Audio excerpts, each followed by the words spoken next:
Hello, mic sound check. Ayan, sa pagpalang umaga po sa bawat isa sa atin. Welcome po sa Sunday morning worship service. This is the Jesus Christ Baptist Church and this is the first part ng ating mga gawain pag Lord's Day, and it is our Sunday school at nagpapatuloy ho tayo sa ating lesson about worship, and Lord willing, more or less baka meron na lang 2 or 3 lessons na natitira, and pag-pray ho natin ano yung susunod na paksa na ating pag-aaralan, and naging mabagal tayo but I hope ay naging maliwanag tayo sa ating mga naging pag-aaral about this very, very important priority or work natin bilang mga Kristiyano, that's none other than the worship of God.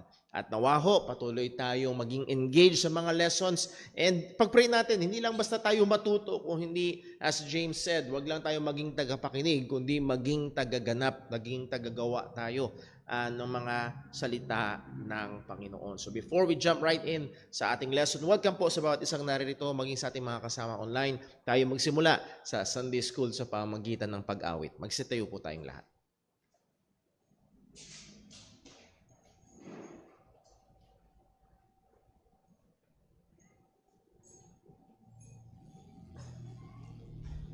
Magandang umaga po sa ating lahat. Tayo po ay mawit sa Panginoon. Awitin po natin, "It is well with my soul."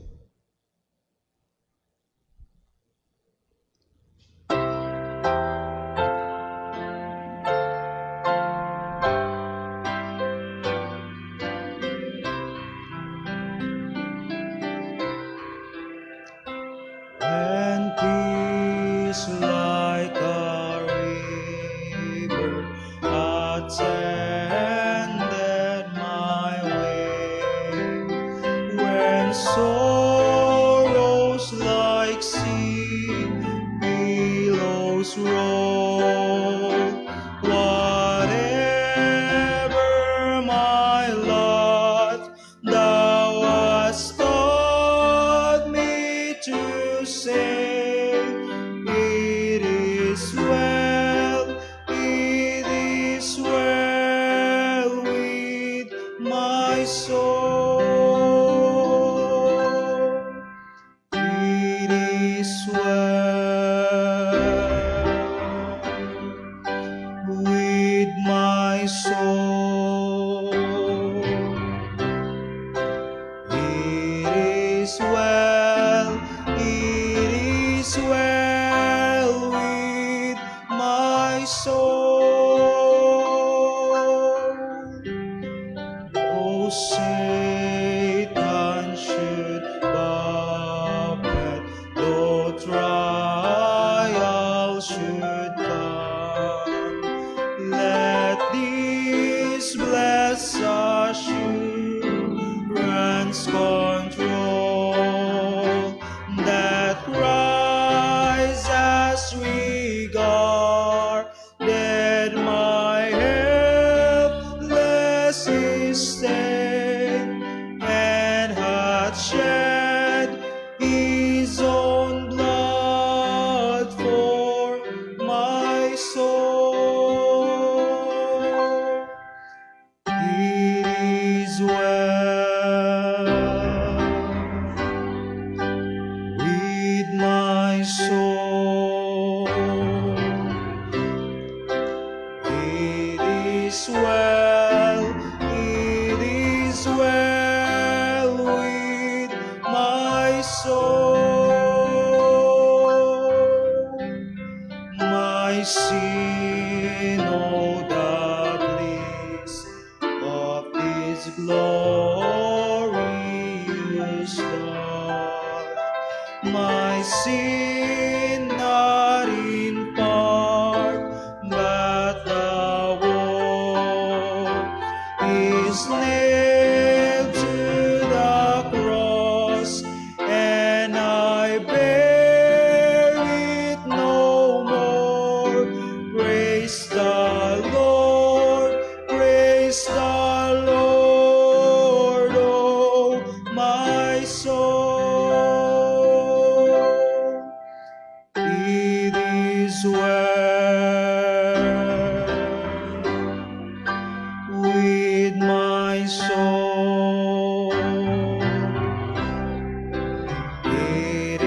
is well, it is well with my soul.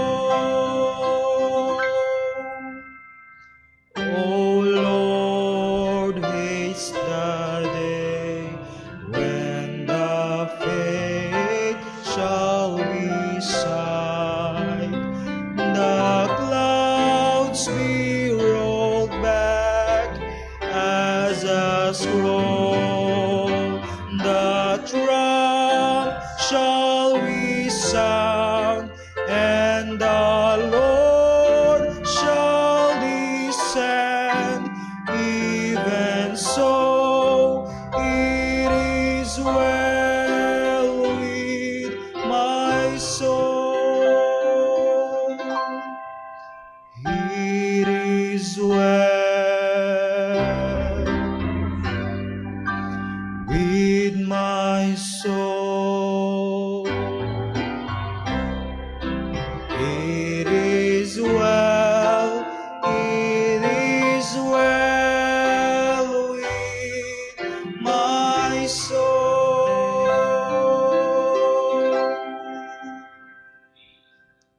Magsipon na po lahat.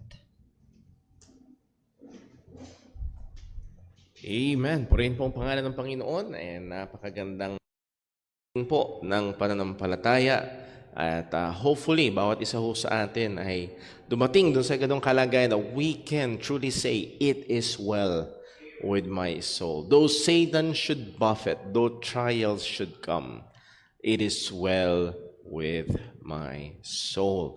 At nanggagaling lamang ho yan sa malalim na pananampalataya na nakaground sa salita ng Diyos that God is indeed sovereign and He is working all things for good.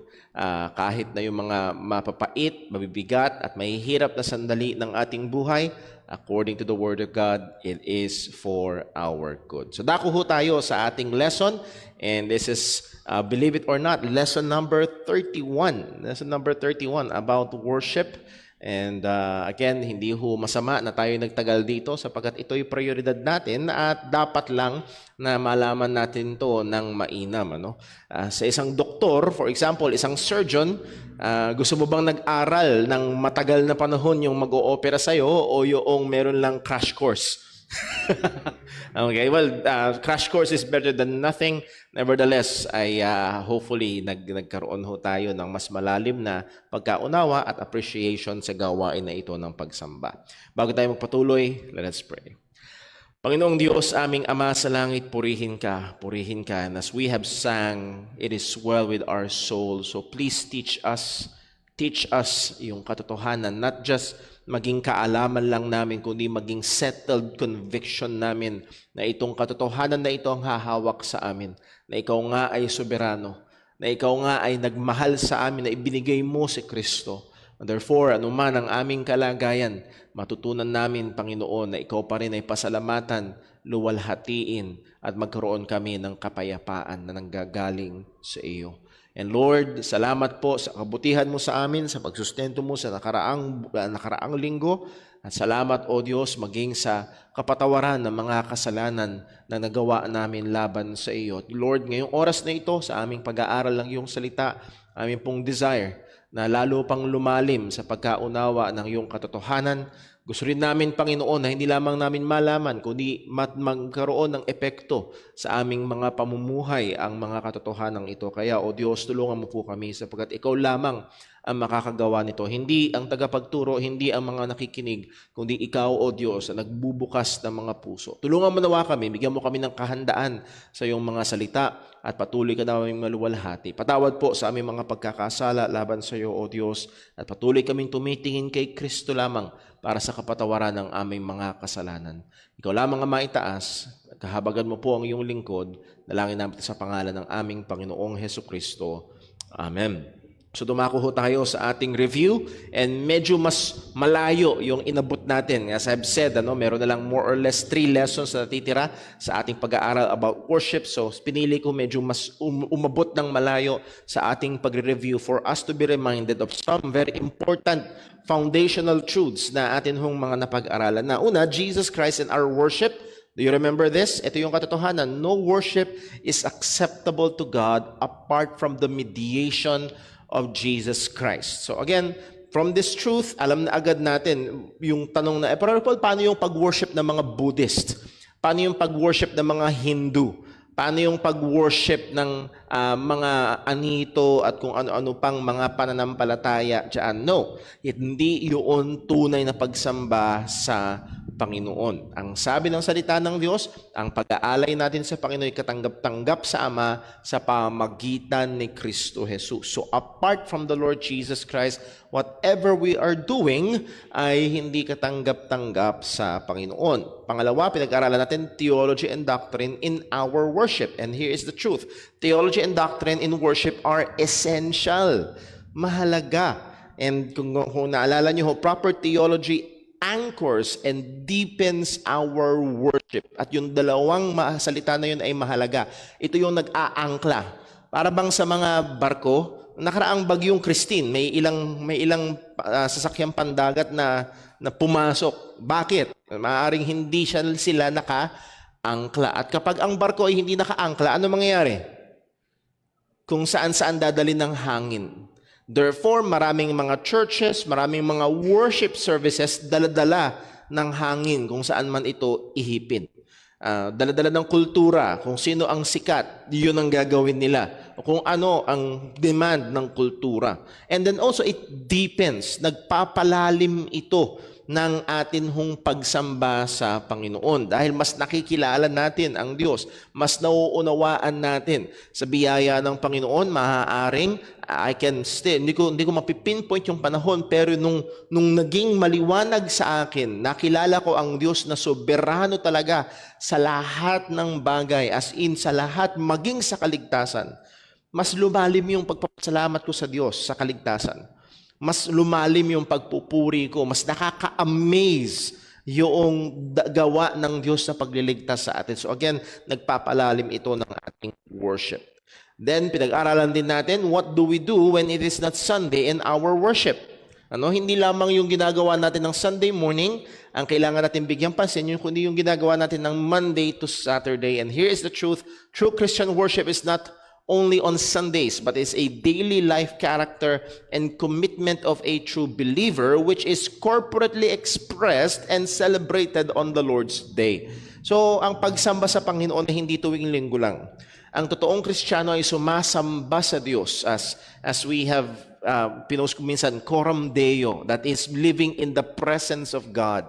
Lagi tayong aware na tayo ay nasa presensya ng Diyos. Nasa bahay man tayo, nasa trabaho man tayo, nasa eskwelahan man tayo, and we worship God but by our daily life. By our daily life. And then we corporately express this as we come together during Lord's Day. So napakahalaga ng ating pagtitipon. So hindi lamang at hindi natin maaasahan na mamumuhay ka ng makamundo mula Lunes hanggang Sabado and then bigla mong ita-turn lang yung switch pagdating ng linggo. Hindi, it will not work out. The best that you can do pag ganun is to be ritualistic, go with the flow, go with the program, and then sasabihin mo nag-worship ka na, or be a hypocrite. Ngayon sinabi ni Jesus, ang mga taong ito, ang bibig nila ay malapit sa akin, ngunit ang puso nila ay malayo.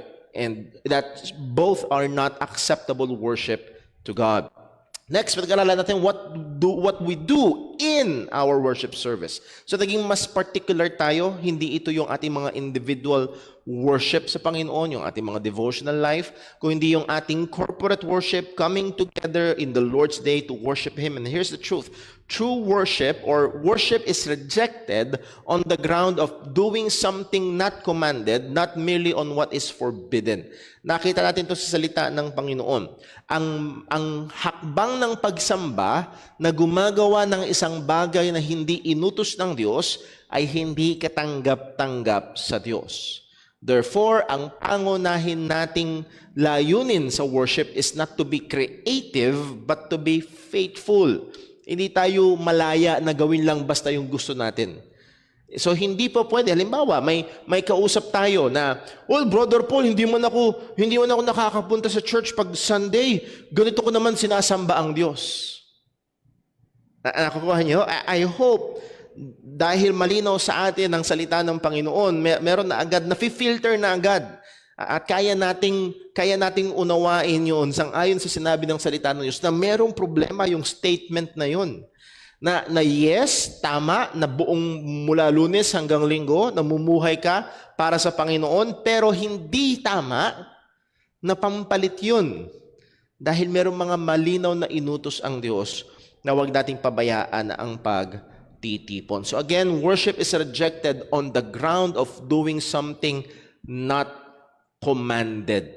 Hindi inutos ng Panginoon. Nakita natin yan sa mga anak ni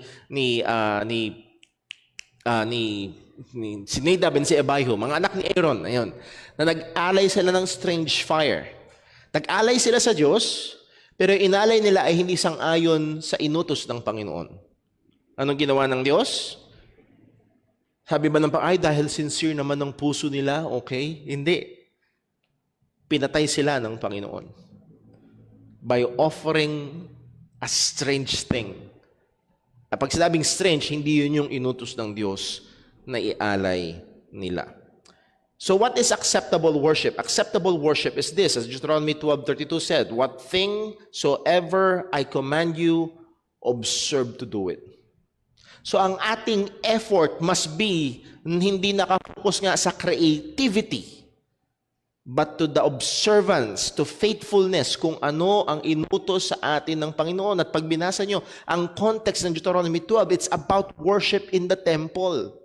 Yung pagsamba ng mga mananampalataya. Not in the temple, in the tabernacle particularly, but in the worship of God sa lumang tipan. At ang mahigpit na utos ng Panginoon is to do whatsoever I command you. What is positively commanded. So hindi dapat ang ating atensyon, ang ating effort ay, well, hindi naman pinagbabawal, pwede na yan.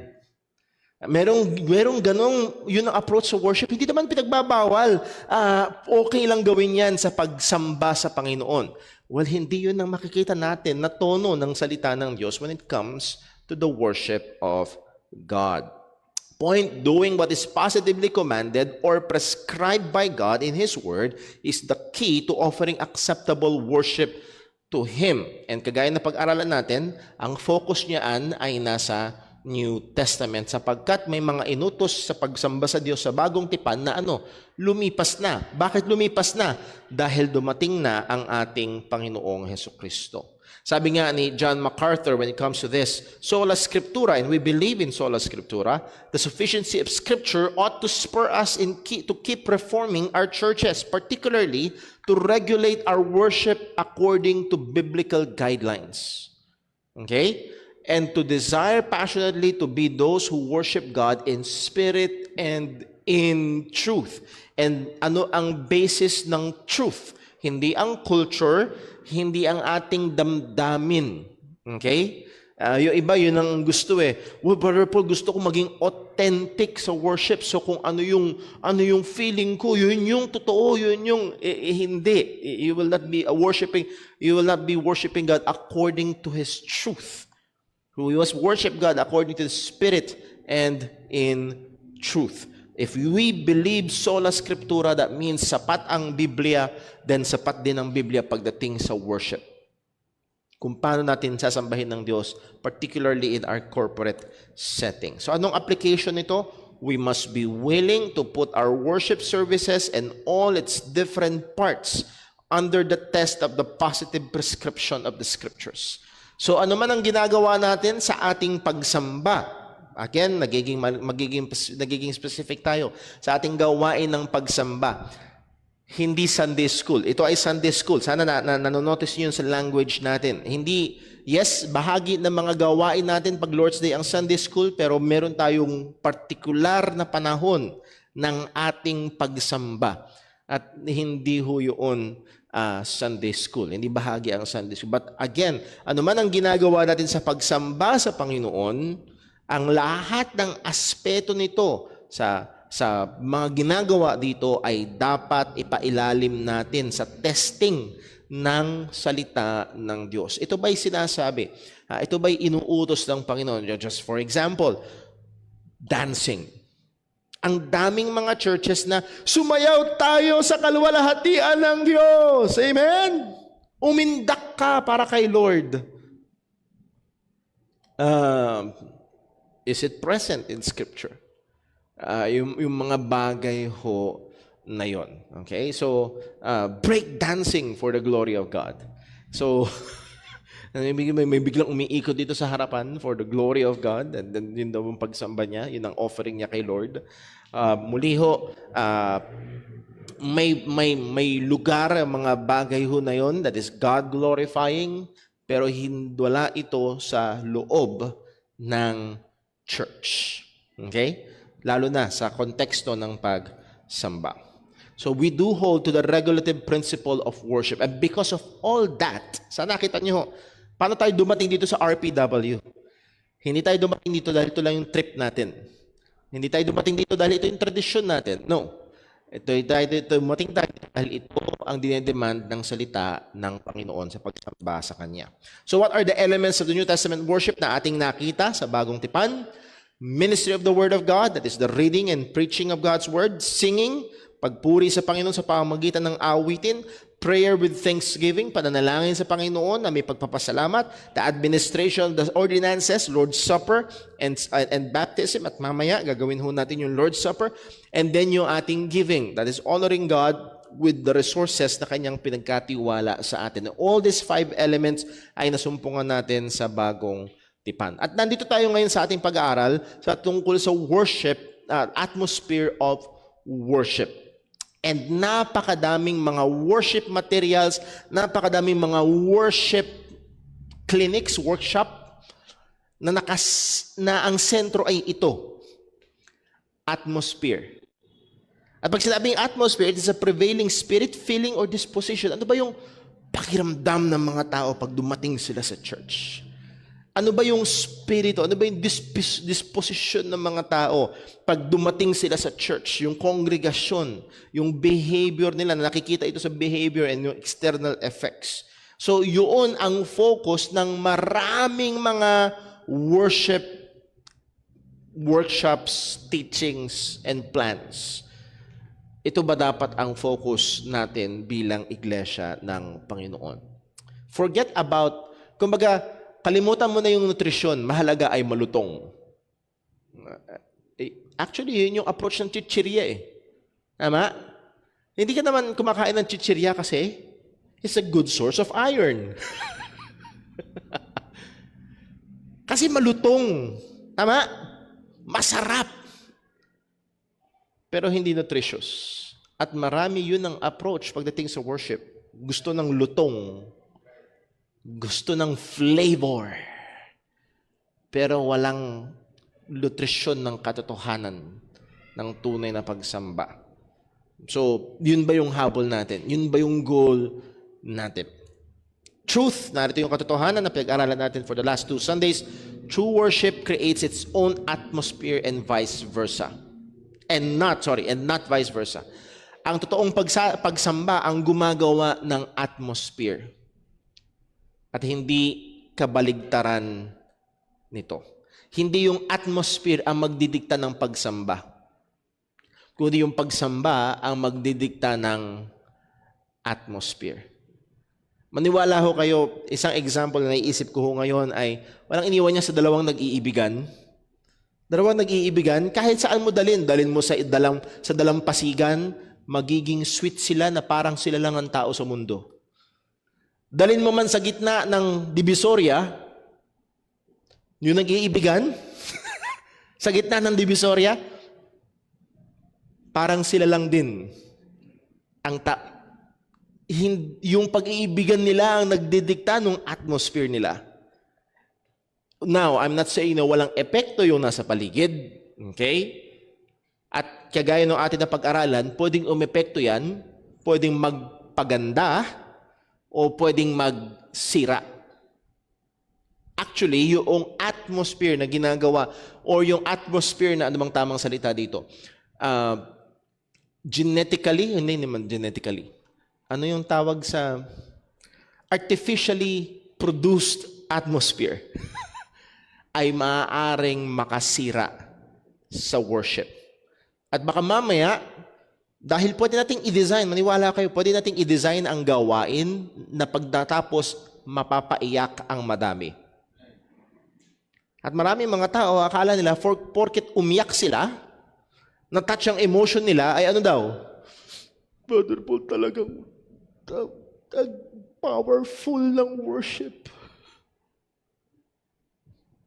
Well, powerful ang worship, patingin ng buhay mo mula Lunes hanggang Sabado.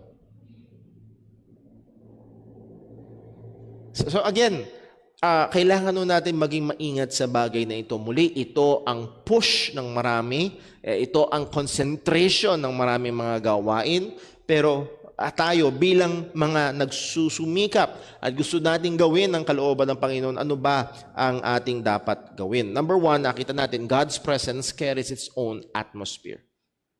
God's presence carries its own atmosphere.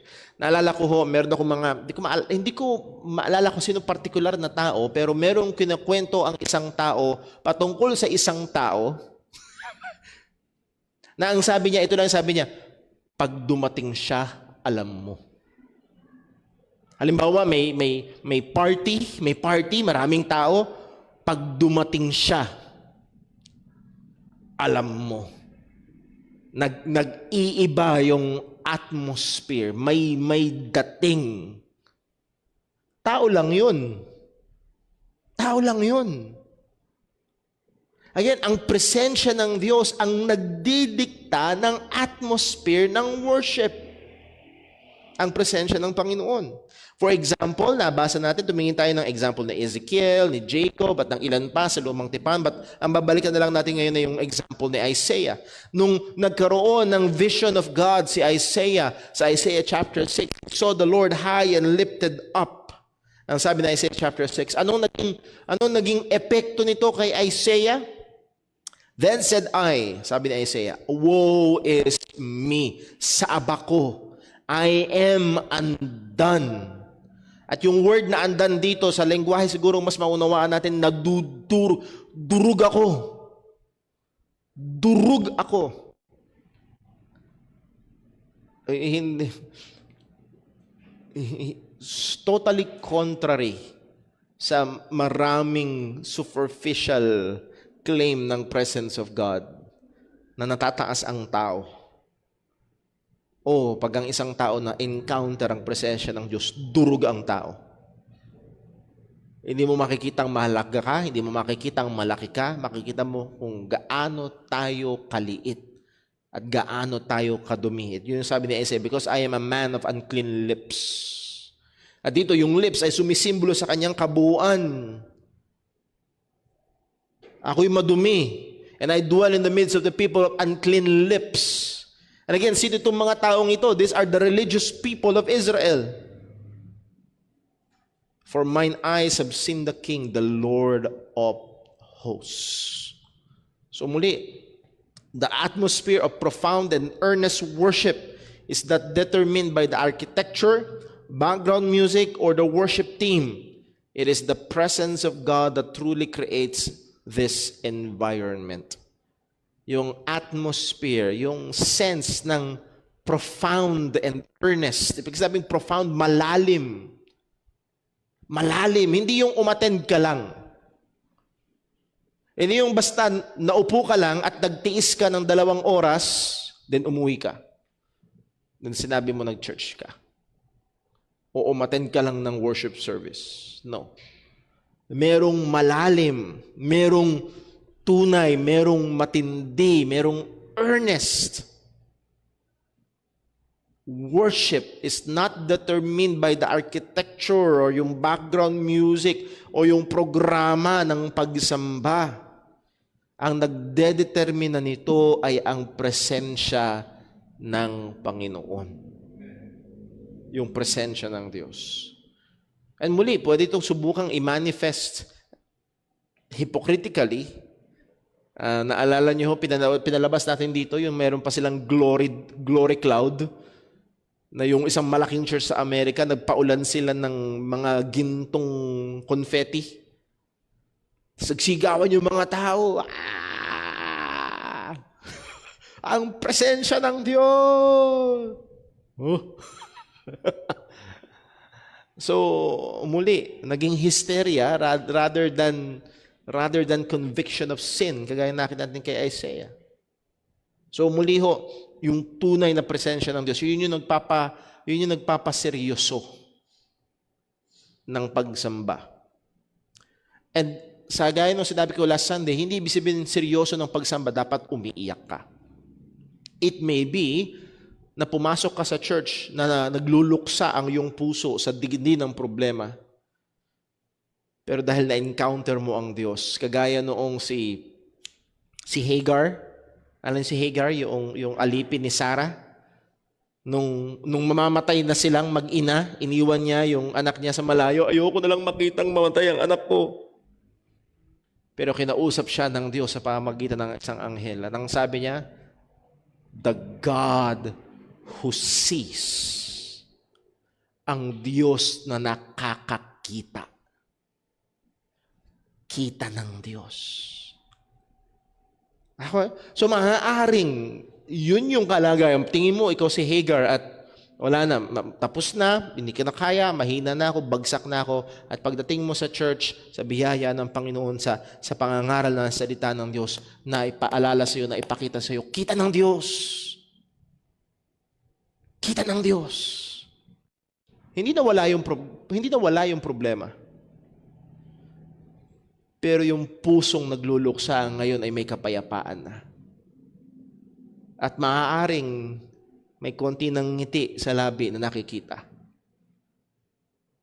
Hindi dahil nag-joke yung pastor. Kung hindi naunawaan mo kung sino ang Panginoon. At naging malalim yun.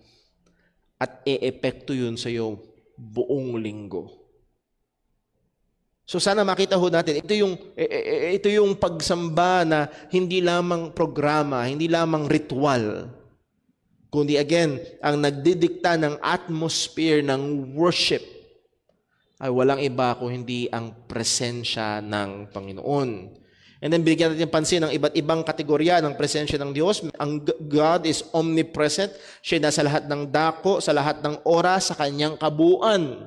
Walang lugar na wala doon ang Diyos sa kanyang kabuuan. Pangalawa, God in us, nasa atin ang Diyos, particularly nasa mga Kristiyano ang Panginoon, nakatahan ang Diyos sa bawat isa, ang Ama, ang Anak at ang Banal na Espiritu through the mediation of the Holy Spirit. Sa pamamagitan ng Banal na Espiritu nakatahan sa atin. And then God is with us, specifically present in the gathered church. Muli, where 2 or 3 are gathered together, at ang context sa Matthew 18 is the church, particularly as a step of discipline ng church. There I am in the midst of them. So nahandun sa pagtitipo ng mga mananampalataya ang Panginoon. So muli ho, sa iba't ibang mga mga iba't ibang mga level ay pwedeng ma-experience ito. Itong tatlong ito, pwedeng ma-experience ng isang Kristiyano na maaaring nakikita pag naglalakad ka, papasok dito, nakita mo yung mga ibon, wow, God is present, inaalagaan niya maging ang mga ibon.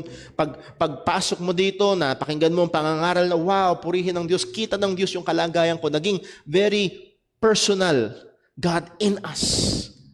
And then you are celebrating with all believers na nandoon ang sabi ng katotohanan ng Panginoon na nandito siya sa ating gawain ng pagsamba, God with us. And it dictates the atmosphere of our worship. And as we have said, God's mediated presence, particularly sa pamamagitan ng kanyang salita, God's word demands a consistent atmosphere. God's presence is mediated to the church by the ministry of the word of God. Again, hindi mo kailangang marinig ang boses mula sa langit. Ang salita ng Diyos, ang Bible ay salita ng Diyos. And it carries the same authority. Yung bigat, yung katotohanan ng salita ng Panginoon ay ganun din naman. Point, when the word of God or the Bible takes precedence, ibig sabihin ito yung pangunahin, ito yung una, ito yung pinakamataas, ito yung sentro ng pagsamba. The atmosphere will not be what people demand, but how they respond to God as He is revealed in the Word. Ang atmosphere ay hindi kung ano ang gusto ng tao. Malapit na ang eleksyon. So gawin nating medyo political ang tema para talagang on fire ang bawat isa sa No. Kung hindi, yung pangangaral ng salita ng Panginoon, pinideklara ang Diyos, gusto nyo ng matinding political statement, merong isang hari at nakaupo siya sa trono hanggang ngayon. Ang Diyos yun. So ultimately, hindi ang presidente, kung hindi ang Diyos. So nawa, ito yung magpaalab ng ating mga damdamin na kahit gaano mang kagulo sa ating paligid, merong Diyos na soberano at ito'y magdulot sa atin ng pagtugon ng pagpuri, pagsamba sa Kanya, pagpapasalamat sa Kanya. So as God is revealed sa pamamagitan ng salita ng Diyos, kaya nga ho ang preaching ng salita ng Diyos ay nasa sentro. At masasabi natin ito yung isa sa pinakapangunahing parte ng ating pagsamba habang ito ay ginagawa ng may katapatan. Na sa pangangaral ng salita ng Diyos, tunay nga na pinapakilala ang Diyos sa mga mananampalataya. Kung gaano siya kasoberano, kung gaano siya kabuti, kung gaano siya kataas, kung gaano siya kabanal. Yung pagtugon natin sa Diyos na ito ng salita. Central atmosphere in worship. Ano ba ang sentro? Dapat ba tumatawa? Dapat ba mala-comedy bar ang worship service? Dapat ba mala-purinarya na dapat may umiiyak ang worship service? Pag di tayo maingat, ay tinitingnan lang natin sa panlabas. Pero ano ba ang sentro? Ang sentrong atmosphere sa worship ay ito: reverence for God and the things of God. Merong matinding at mataas na pagtingin sa Diyos at sa mga bagay ng Panginoon. Merong reverence. At pag sinabing reverence, andun yung pagkakaroon natin ng pagkamangha. At madalas ito yung kailangan nating ingatan, i-develop at hingin sa Diyos. Na huwag nating hayaan na mawala yung pagkamangha natin sa Panginoon. Just yesterday, last night, actually, habang nasa office ako, biglang kumatok si Timmy. Bukas ng pinto. Daddy, kain na po tayo. Alis siya. Hindi ako sumunod agad. Tinatapos ko yung thought na nasa isip ko. Ayokong mawala yung thought na tinatype ko. At nung siguro na pagtanto niyang hindi ako sumunod agad, balik ulit siya. Daddy, kain na po tayo. Save. At yun lang. Sabi ko kay Sister Jo, nakakamangha. Binigyan ako ng Diyos ng pribileyo maging ama ng isang batang ganito kakulit. Na dati, handyan lang, nasa kuna lang, walang kayang gawin. Binabalikan namin lagi ni Sister Jonah yung time na tinutulungan namin siyang dumapa. Kaya lahat ng magulang, tinutulungan nyo palang dumapa. Naalala ko nun, pinipindot ko pa yung kutsyon para lumalim ng kaunti, para makadapa si Timmy. Pero ngayon, tatalbog-talbog dyan. Asang kulit. Nakakamangha. Kung paano ginawa ng again, nawahingin natin sa Panginoon. Huwag mawala yung pagkamangha natin. Even in those, sabihin nating mundane, mga bagay na araw-araw natin nakikita. Araw-araw natin nasusubukan. Araw-araw natin natitikman. Wala pa yata. Ayun. I would like to encourage you. Just think of water. Tubig. Kahit nasusunog ba? O nawala? Ako lang ba yung tubig? Nawala ho ba yung yan? Hydrogen, oxygen, parehong combustible. Ang oxygen, subukan mo sindihan. Bye-bye. Ang hydrogen, subukan mo sindihan. Sasabog din. Pang timpla, may tubig tayong iniinom na pamatay apoy. Huwag mo subukan maghalo ng gasolina at gas. Baka subukan mong hindi, mapapahamak ka nun. Nakakamangha ang karunungan ng Panginoon. So muli, ito ay clearly displayed sa salita ng Panginoon that atmosphere, central atmosphere of reverence. So muli, hindi ito panlabas lamang na dapat laging nakangiti. Hindi ito panlabas lamang na dapat ay umiiyak o may luha pagdating sa pagsamba. Kundi ang magdidikta nito ay kung sino ang Diyos at pag nakikilala natin ang Panginoon sa atin hong pagsamba. At itong atmosphere na ito ay clearly displayed sa salita ng Diyos. Number one, there is proper place for fear and dread. Merong tamang lugar sa pagkatakot, as in sa fear of horror, na nahandoon yung ating talagang tunay na takot sa Panginoon. As Jesus Christ said, huwag kang matakot sa kaya lamang pumatay ng laman, kundi matakot ka sa pagkatapos patayin ng laman ay may kapangyarihang ilagay, bulid ang iyong kaluluwa sa impyerno. And that is, ang tamang katakutan natin ay walang iba kung hindi ang Diyos lamang. Psalm 119 verse 120, my flesh trembleth for fear of thee, and I am afraid of thy judgment. So please take note of the physical effect. Nanginginig ako. Nanginginig ako sa takot sa iyo. Now, hindi ito dahil nagpakita sa kanya ang Diyos at sinabi, and I am afraid of thy judgments.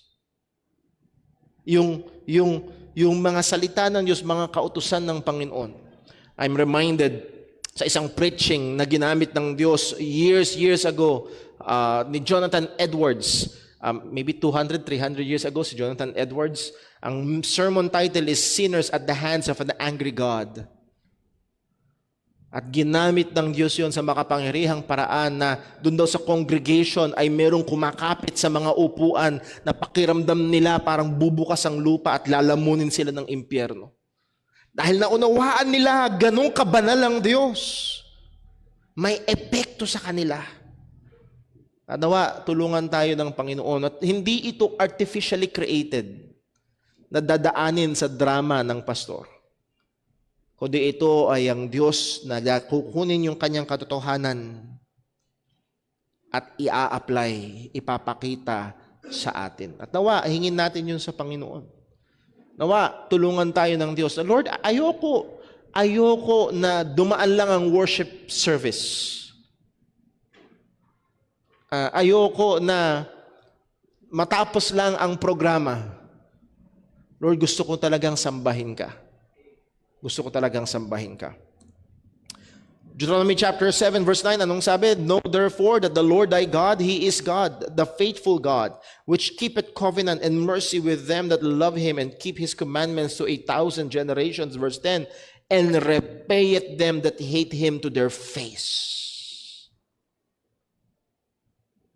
Verse 9, napakabuti ng Diyos.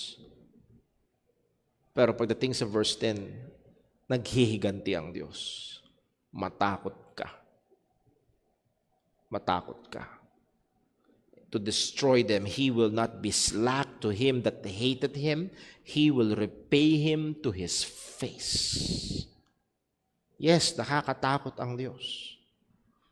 Hindi siya dapat baliwalain. Acts 5 verse 10, naalala niyo yung kwento ni Ananias and ni Sapphira? Yung mag-asawa na nagsinungaling. Ano nangyari? Namatay yung lalaki, then late yung babae sa worship service. Hindi yung proof text na laging late ang mga babae. Pero sabi, then fell she down straightway. Dumating si Sapphira, pinatay din siya ng Panginoon at His feet and yielded up the ghost, and the young men came in and found her dead, and carrying her forth, buried her by her husband. Pagdating sa verse 11, and great fear came upon all the church. Natakot sila. Sa totoong Kristyanidad,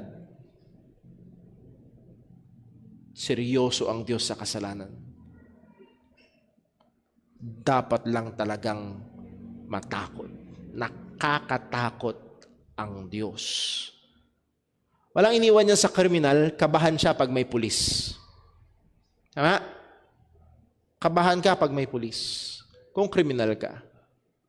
Pero kung ikaw ay matuwid na citizen, bakit ka kakabahan pag may pulis? Kung wala ka namang ginagawang masama.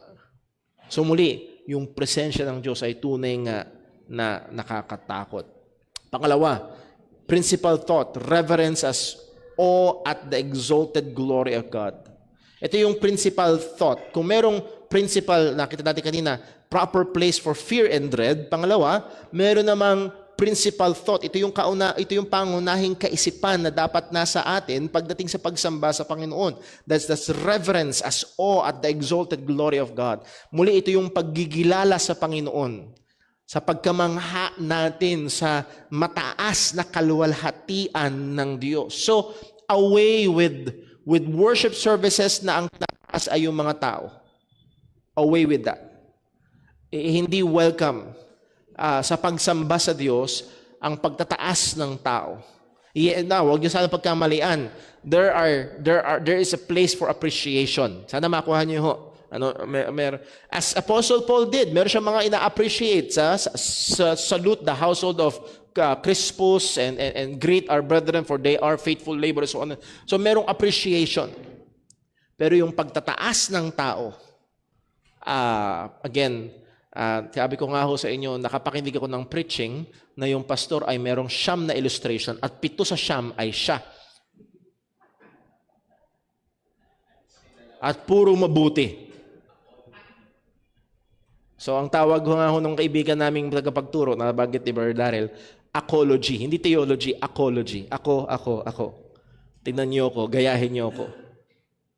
So, muli, reverence, exalted glory ng Panginoon. The first part of the 10 Commandments focuses on God and the reverence of Him. Again, yung first 4 commandments, thou shalt have no gods other than me. Huwag kang sasamba sa anumang mga Diyos-Diyosan. Huwag mong kagamitin sa walang kabuluhan ng pangalan ng iyong Panginoong Diyos. Remember to keep Sabbath. Again, yung pagsamba sa Panginoon. All first 4 is vertical. It's designed na tayo ay magkaroon ng pagkatakot at pagkamangha sa Panginoon. Old Testament worship and life are oriented to God's people, recognizing and reverencing Him. Yung pagsamba sa lumang tipan at yung buhay ng mga tao sa lumang tipan, ay nakadesenyo para ang mga tao ng Diyos ay ma-recognize, ang rinrecognize lagi-lagi ang Diyos at merong mataas na pagtingin sa Panginoon. Makikita natin to sa ilang mga utos ng Diyos, particularly sa Leviticus. Leviticus chapter 19 verse 2. Sabi, speak unto all the congregation of the children of Israel and say unto them, ye shall be holy. Why? You shall be holy because it's beneficial. You will be successful if you're holy. No, because I, the Lord your God, am holy. Ang reason na tayo magpapakabanal, dahil ang Diyos. Again, nandun yung pagtataas sa Diyos. Inilalagay ang Diyos sa harapan. Ito yung figure of speech na laging, the Lord is before me. The Lord is before me. Kapag nasa harapan mo siya, lagi mo siyang kita. Lagi mo siyang nasa konsiderasyon. Verse 3, ye shall fear every man his mother and and keep my Sabbaths. Nandun yung mga young people, honor sa father and mother. Obedience to father and mother. Saan to inangkla ng Diyos? I am the Lord your God. So ang mga kabataan na hindi susunod lamang at magpapailalim kay nanay at tatay dahil mas malaki si nanay at si tatay. Bakit? Pag yun ang dahilan, paano pag isang araw, katulad ng Nanudra family, mas malalaki na lahat yung mga bata sa kanila? At hindi lang magpapailalim yung mga bata dahil si nanay at tatay nagpapakain. Paano pag dumating ang isang araw na mas malaki ng kumita si Totoy at si Nene? Saan nakatungtong Yung children, obey your parents. Honor your father. Saan nakatungtong? I am the Lord your God. Doon nakatungtong. So again, hindi ito and keep my Sabbaths. Yung pagsamba sa Panginoon, yung pagpuri sa Panginoon. Bakit mo ito i-keep? I am the Lord your God. Verse 4, turn ye not unto idols, nor, again, hindi yan American Idol or Korean Idol or Philippine Idol. Hindi yun. Kung hindi ito yung mga idols na sinasamba.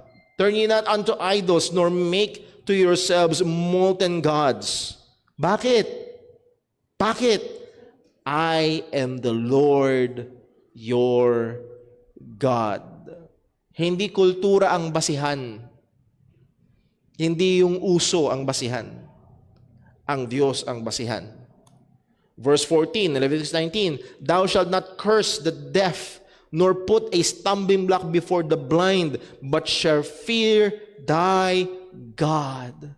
Again, ang tinutukoy dito hindi lamang yung mga bingi o yung mga bulag, kundi yung may mga kapansanan, yung mga nasa abang kalagayan. At ang punto, yung mga nasa abang kalagayan, bagsak na, wag mong tungtungan. Wag mong apihin. Wag mong, anong tamang salita? Abusuhin. Yung mga nasa abang kalagayan. Bakit? Bakit? I am the Lord your God. Dahil ako ang iyong Diyos. So again, sa buhay ng mga mananampalataya, it's about God. How we deal with other people. It's about God. There's an exalted view of God. Bakit ka susunod? Ba't mo gagawin ito? Dahil ang Diyos na makapangyarihan at dakila ang nagsasabi sa atin. Leviticus 19 verse 18, thou shalt not avenge nor bear any grudge against the children of thy people, but thou shalt love thy neighbor as thyself. Bakit? Kasi nagbibigay ng ulam? Kasi masarap kasama? I am the Lord your God. Tulungan nawa tayo ng Panginoon. Tulungan nawa tayo ng Panginoon. That in every sphere of our relationships, sa pamilya, immediate family, sa neighbor, sa brethren, we look at it in the consideration ng may mataas na pagkilala, pagtanaw sa ating Panginoon. The worship call in the Psalms, pag binasa natin ang Psalms, hindi ito tumatawag sa isang flippant or nonchalant na pagsamba na wala lang. Alam yun, parang, mga kapatid, dapat sa worship, relax lang. Easy going. Amen? Kaya dito, hindi to preaching, hindi to sermon. Yung palang word sermon palang, sino dito gustong sinesermonan kayo? Amen? Kaya dito, talk lang tayo. Amen? Talk lang. Psalm 89 verse 6, for who in the heaven can be compared unto the Lord? Who among the sons of the mighty can be likened unto the Lord? God is greatly to be feared in the assembly of the saints, and to be had in reverence of all them that are about him. God is greatly to be feared in the assembly of the saints. Maniwala ho kayo, nung nagkaroon ng vision ng Diyos si Isaiah, hindi siya relax lang. No. Psalm 96 verse 7, give unto the Lord, O ye kindreds of the people. Give unto the Lord glory and strength. Give unto the Lord the glory due unto his name. Bring an offering and come into his courts. O worship the Lord in the beauty of holiness. Fear before him. Fear before him, all the earth. At madalas wala itong pagkatakot na ito sa Panginoon pagdating sa pagsamba. Na pagdating sa bagong tipan, hindi lamang sa lumang tipan, at muli, sadly, just a warning, itong sila Ed Lapis and yung mga grupo nito ay iba daw ang Diyos. Ang Diyos daw ng lumang tipan ay ang galit na Diyos, at ang Diyos ng bagong tipan ay ang mapagmahal na Diyos. Yun ho ay kasinungalingan ng demonyo. Ang Diyos ay hindi nagbabago. At kung paanong may malalim na demand pagdating sa pagsamba sa Diyos sa lumang tipan, huwag nating isipin na pagdating sa bagong tipan, well, sa bagong tipan, ang sabi ni Jesus, I call you no more servants, you are now my friends. So ano yun? Pagdating sa church, high five tayo kay Lord. Friends daw eh. Ayan mga kapatid, yung ganong ugali pagdating sa Panginoon. At ang punto nung friends niya tayo ay hindi yung very close tayo na hindi natin kailangan siyang galangin. Kung hindi, ang pinapakita nun ay nahandyan siya at nagko-comforts, hindi siya malayo. Hindi siya malayo. Pero hindi ibig sabihin doon na dapat ay maging relax lang tayo sa Kanya. Pagdating sa bagong tipan, anong sabi? Sa ESV translation, mas malinaw. Sa Hebrews 12 verse 28, therefore let us be grateful for receiving a kingdom that cannot be shaken, and thus let us offer to God acceptable worship with what? Reverence and awe. Offer to God worship, acceptable worship. At paano binigyang paglalarawan itong acceptable worship? With reverence and awe. That's why, muli mga kapatid, hindi pwede ang naka-cruise control lang tayo pagdating sa worship. That you will just go with the program. There should be a constant awareness. Sa pananalangin ba may reverence and awe? I'm not saying na dapat laging nanginginig ang boses. Hindi ganun. Hindi yung drama ang inihingi. But there's that reverence and awe in prayer. In reading the Word of God. Pag tinawag tayo nung maglili, let's all stand up for the reading of the Word of God. Magstayo po tayo para sa pagbasa ng salita ng Diyos. May we be reminded, it is the Word of God. Hindi ito salita ng tao. And we should treat it. At hingin natin, kung mapansin natin na parang wala lang, we were just going through the program, pagsisihan natin, hingin natin, Lord, tulungan mo po ako, tulungan mo po ako. Pagdating sa pag-awit, pagdating sa pangangaral ng salita ng Diyos, for our God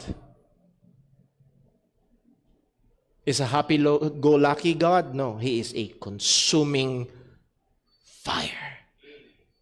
At madalas itong consuming fire is a picture of judgment. Hindi siya pabibiro. Hindi siya nag-joke. Kaya away with clowns in the pulpit. Na ang layunin lang ay mag-perform at mag-entertain. No. Sabi ni John Armstrong, the theocentric and historic approach begins with an august. Yung august dyan, hindi yung buwan, kung hindi majestic.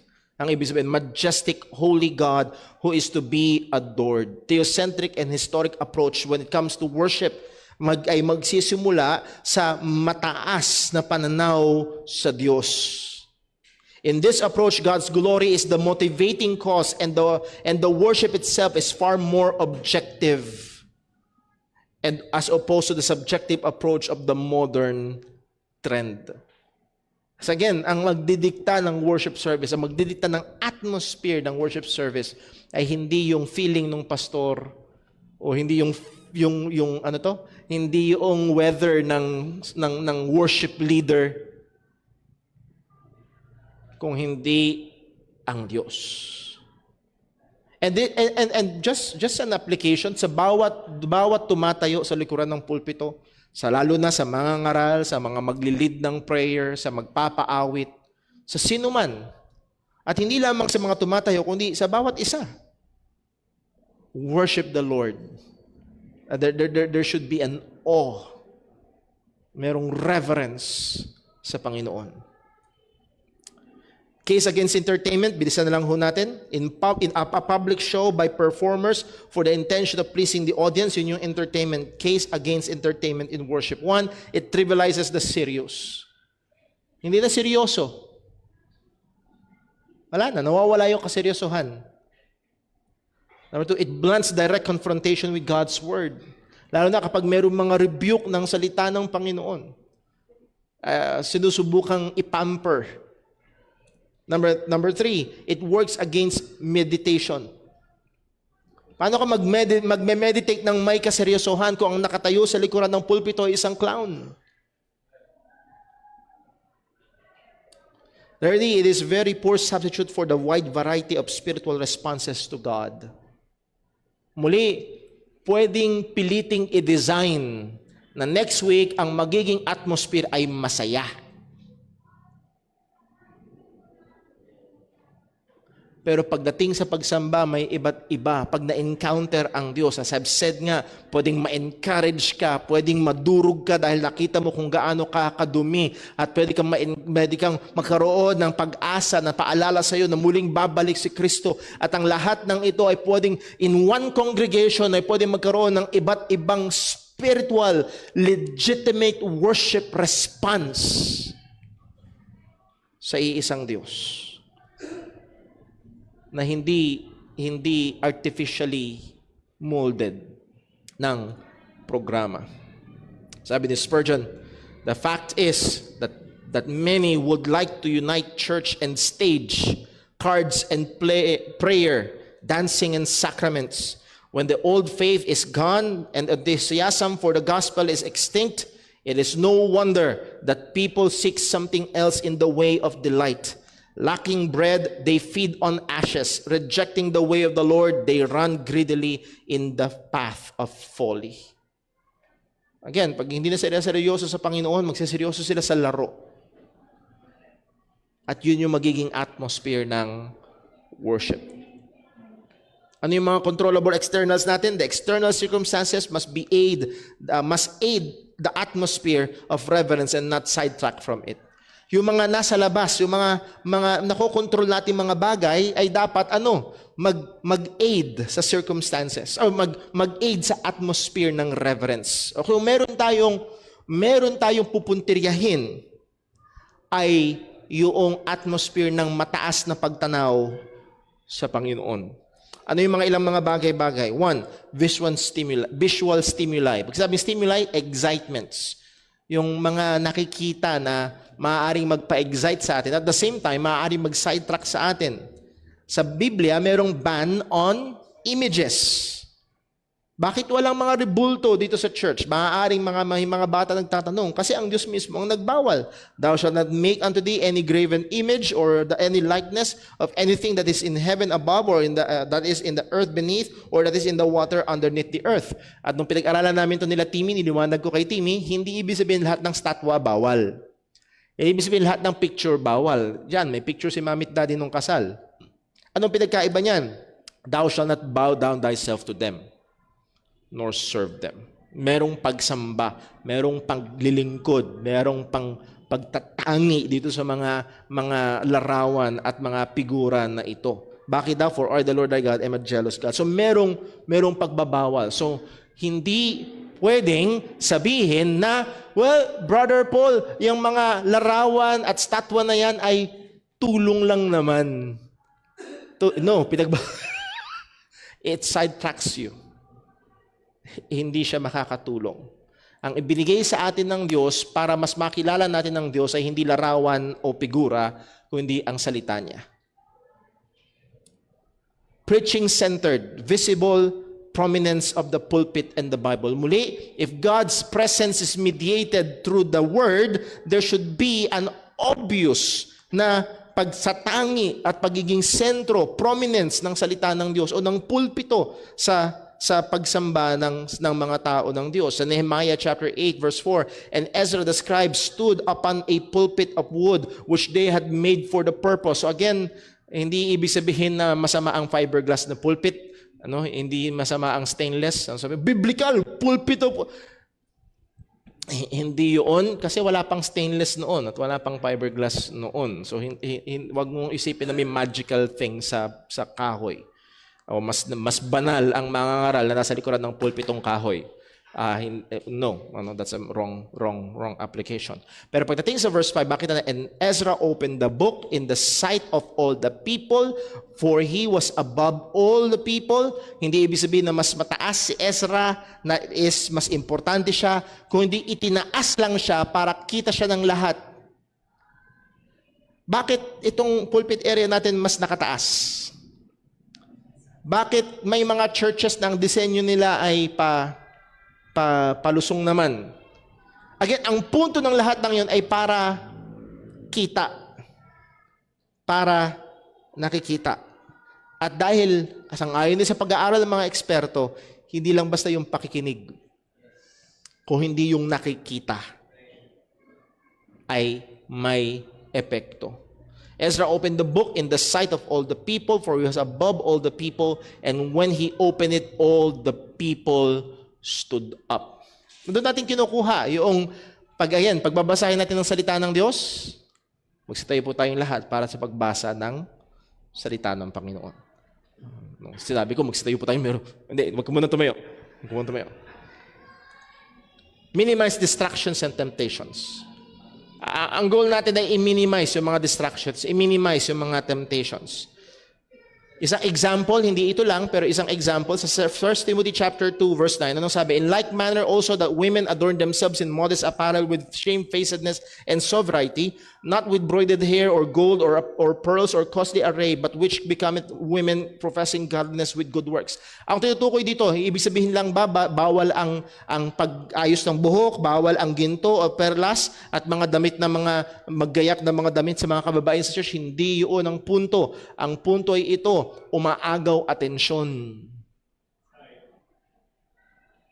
Okay? Nangyayari sa church, particular sa church at Ephesus, kung saan nagpapastor si Timothy, nagpapaponggahan yung mga babae.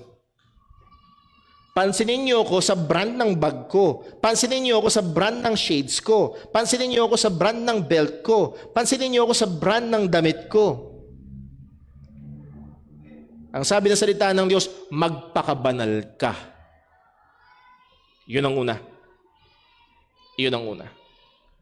So, pwede palang mangyari na pagdating sa church, pwede tayong makadistract. Now, ladies, please huwag niyo pagkamanian. Sinabi natin ito noon, hindi masama ang maging maganda. Okay? Pero alam niyo yan, na pag ang layunin niyo na ay manguha ng atensyon. Alam niyo, may linya yan, may tinatawid kayong linya, na purposefully gagawin niyo ang isang bagay dahil gusto kong mapansin ako. At sana wag yung mapansin nila yung hubog ko o yung sana hindi yun. Mga misis, I hope gusto niyo pa rin maging maganda, particularly para sa mata ng inyong mga mister. At yun lamang. Pero pagdating sa Panginoon, godliness. And as we have said sa young people, godliness is attractive. Nakakamangha, nakaka-attract. At maniwala ho kayo, kung ang bubuyog ay na-attract sa bulaklak, sino ang ma-attract sa makadiyos na babae? Yun ding makadiyos na lalaki. So kung hinahanap mo ay lalaking panlabas lang ang habol, edi akitin mo siya ng panlabas lang. So again, that's a different talk for a different time. Nevertheless, pwedeng magkaroon ng distraction. So kailangan nating bantayan, kailangan nating ingatan yung ating mga sarili. So muli, i-wrap up natin ito. God's presence carries its own atmosphere. It is the presence of God that truly creates the environment, yung presensya ng Panginoon. God's presence is mediated to the church by the ministry of the Word of God. Kaya nandun yung prominence ng ministry ng salita ng Diyos sa ating mga gawain. And lastly, sa Psalm 29 verse 1, binabasa natin lagi, nakasalpak sa kauna-unahan ng ating lesson. A Psalm of David, give unto the Lord, O ye mighty, give unto the Lord glory and strength, give unto the Lord the glory due unto His name. Worship God. And here's the atmosphere. In the beauty of holiness. Yun yung atmosphere. Truth. When we are called to worship God, we do not set the tone or atmosphere. It is set by who He is. Sino siya? Mga katangian niya. At ito yung magseset ng atmosphere ng ating pagsamba. Meron ho ba may tanong? Question?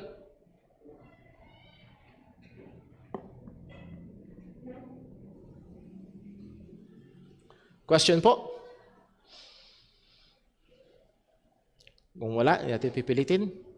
Dako ho muna tayo habang mag-iisip po kayo. May text po si Brother Boy. Ang sabi, ang worship ng mga may knowledge but not true faith, pleasing ba sa Diyos? Of course not.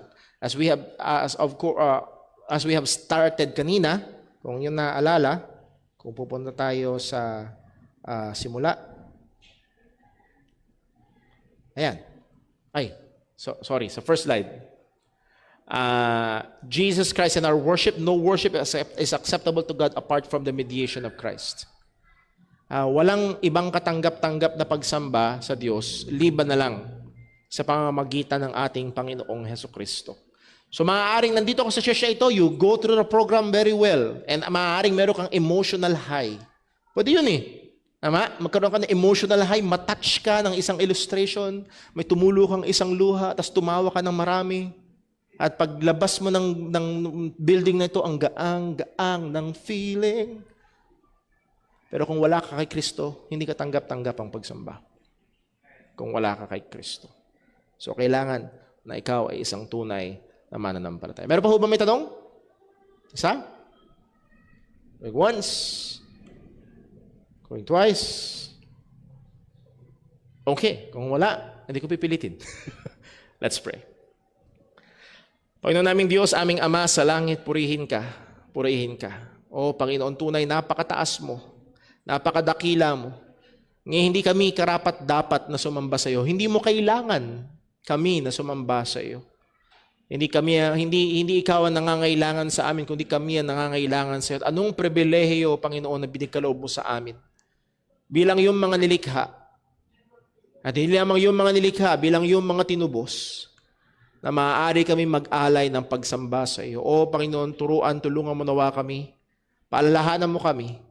Lord, napakadali sa amin to just go with the flow ng programa ng pagsamba. But Lord, help us na tunay nga nakilalanin ka sa iyong kataasan, sa iyong kadakilaan. At sa bawat aspeto ng aming gawain, tunay nga nasambahin ka namin. Ama, ang mga katotohanan ito ay huwag hayaan na maging karunungan lamang. Kundi, O Diyos, magkaroon talaga ng epekto sa amin pang-araw-araw na buhay, lalo na po sa aming pagsamba sa iyo. Ingatan mo kami, samahan mo kami, maging sa aming time ng fellowship at sa mga biyayang pagsasaluhan, pagpalain mo po. At lahat ng ito ay makalawalhati sa iyong pangalan. Dalangin namin ito sa ngalan ng aming Panginoong Hesukristo. Amen. God bless po. At break time po tayo ng 10 minutes, 10:05. Balik po tayo dito sa church.